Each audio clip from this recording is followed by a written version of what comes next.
Well, hey everybody, what's going on? Your friend Jason here. I just wanted to talk to you real quick about the most recent video that I made in which I said that the Charlie Kirk Memorial exposed the lack of gospel witnessing among independent Baptists. And I stand by that video. I still hold to what I said. You know, independent Baptists have gotten very, very good at going to church, reading their Bibles, singing in choirs, cleaning at church, teaching children Sunday school, but never really sharing the gospel publicly in their day-to-day lives. As they go out and talk to people and meet people, they'll talk about everything but the gospel of Jesus Christ. And this is what I meant. This is what I was talking about when I said that the Charlie Kirk Memorial exposed Baptists.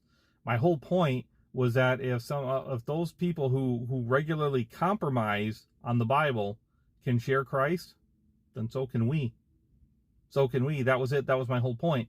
However, some people have taken this to mean that I and others who rejoiced that at least the gospel was shared at the memorial, that somehow we're saying, well, ecumenism doesn't matter, contemporary Christian music doesn't matter, and that we just want to hold hands with those who are in error and forget about things like separation and doctrinal purity. That's not true at all. That's not at all what I was saying. If people believe that's what I said, well, then they're putting words in my mouth. There were some serious things wrong with the Charlie Kirk Memorial, biblically speaking. You know, we still have scriptures like 2 John 1:9. Whosoever transgresseth and abideth not in the doctrine of Christ hath not God. He that abideth in the doctrine of Christ, he hath both the Father and the Son. If there come any unto you, and bring not this doctrine, receive him not into your house, neither bid him Godspeed, for he that biddeth him Godspeed is partaker of his evil deeds. We have 2 Corinthians chapter 6, verses 14 through 18.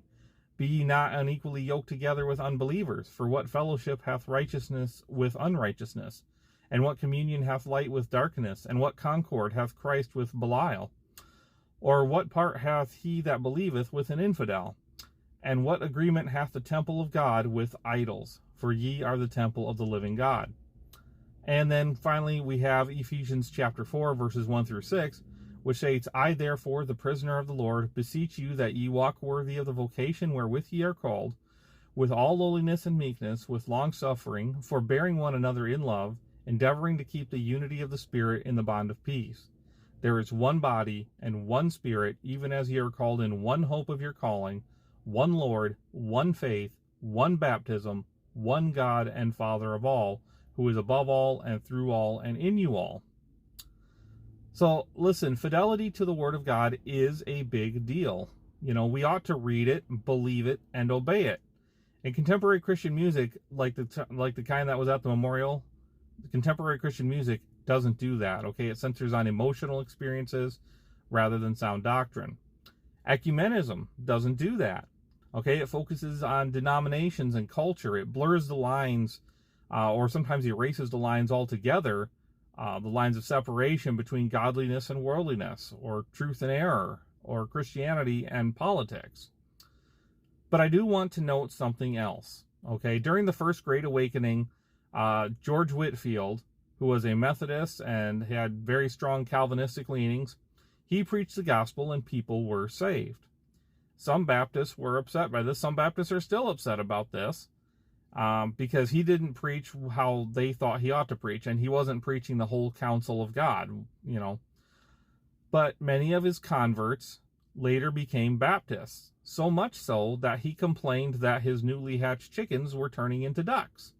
That was his big complaint, was that his converts were turning into Baptists. Why? Because people were actually being saved, and then they were actually reading, believing, and obeying the Bible. So no, I do not endorse all the errors that were present at the memorial. Okay, I do believe that a lot of confusion was proliferated that day.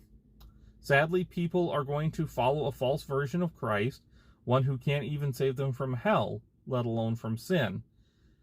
But with all that said, I do still rejoice that the gospel was preached. I hope that helps clear up any confusion about this issue. Two things can be true at the same time.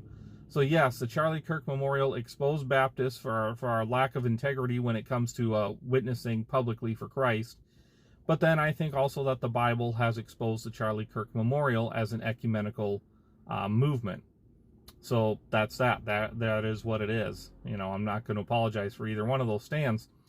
That's all I have for you today. If you like this video, please make sure to hit the like button. If you want to subscribe to the channel, if you haven't done all that, I invite you to do so. And then be sure to hit the notification bell so that you can be notified when new videos are uploaded. And then also, I do have a special request with this video. Request? I can talk, I promise. I do have a special request with this video. A family in our church was recently in a vehicle accident, and they're okay and everything, but they do need help securing a new vehicle. And I'm going to put in a link here in the description to the Give, Send, Go that's been set up for them. And if you would, just consider maybe donating a little bit if you can. I surely would appreciate it. I know that family would appreciate it. Other than that, thank you guys so much for watching, and I will catch you next time.